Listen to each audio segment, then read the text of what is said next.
This is a short video response to Justin's video that he just did on the integrity of YouTubers.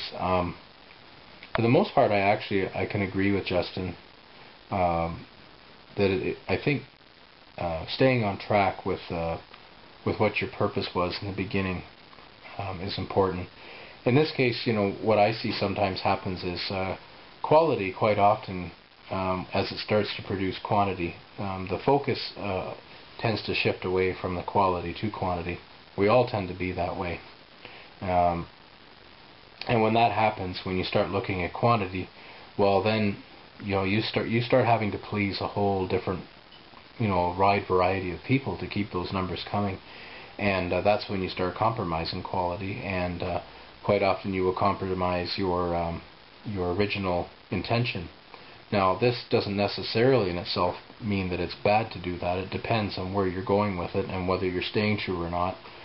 In this case, you feel that there are some YouTubers that are maybe not, getting away from telling the truth and good quality information, are starting to focus more on just showmanship.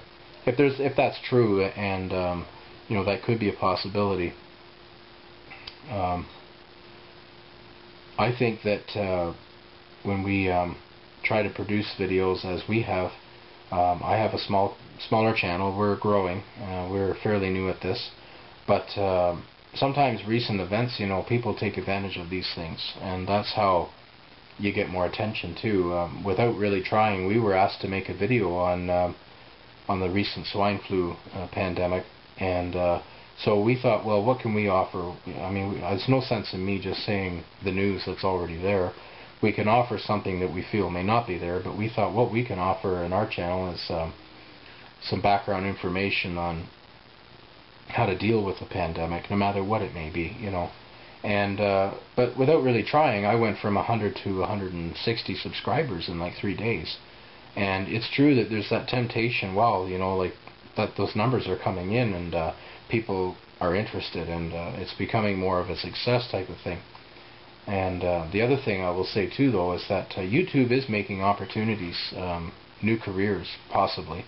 It is a relatively new thing still in terms of industry, and there are a few people that are making a living through YouTube. I mean, Dave's Farm, for one thing, one I subscribe to, he's been quite public about how much money he's getting from YouTube every month, and he works pretty hard. I mean, he smashes a lot of cars, for entertainment, but he does a lot of how-to videos too.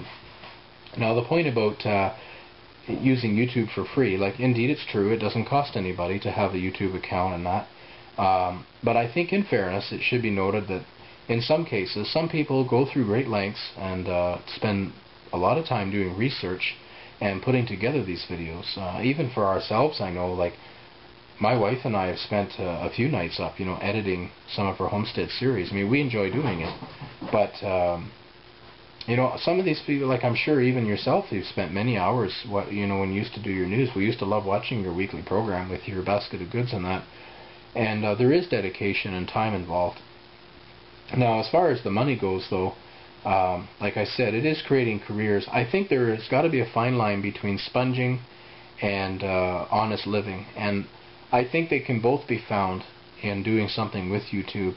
I think where it comes down to is if the person that is donating the money is getting value back for that money and honesty, then I don't think it's a bad thing.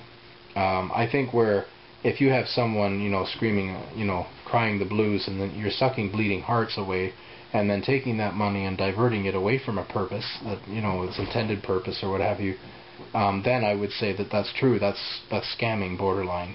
We've seen this before in many industries. I mean, a lot of people are talking with the banks, for example. Here they're going bankrupt, people are losing their homes, and CEOs are getting bonuses, Or in the case of religious organizations, and I'm not bashing them per se, but it's true. I mean, some ministers, they're crying the blues on Sunday about sending money, and they're living in $1 million lifestyles. So there has to be a fine line, and who and how that gets judged, I don't know about that here at this moment. But I think the bottom line is, as long as we're all getting value from the videos, and there isn't any, certainly I don't think there's any criminal activity.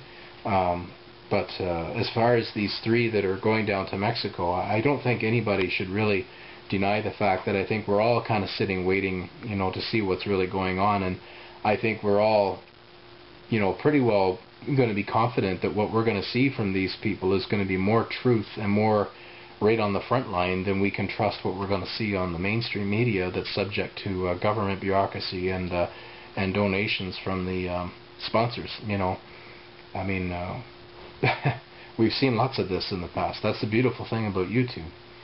So I guess to finalize it, I agree with you, but I would say you probably have every right to feel the way you do. You're obviously working very hard, we can see that, and you're going to school, and I'm sure the pressures are amounting to everybody these days.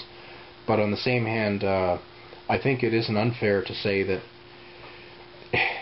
it isn't necessarily a bad thing if someone is trying to get subscribers. I guess it all depends what their intentions are and what their purpose of that is. So in the meantime, thank you for all of your videos, and thank you again for your support for my videos.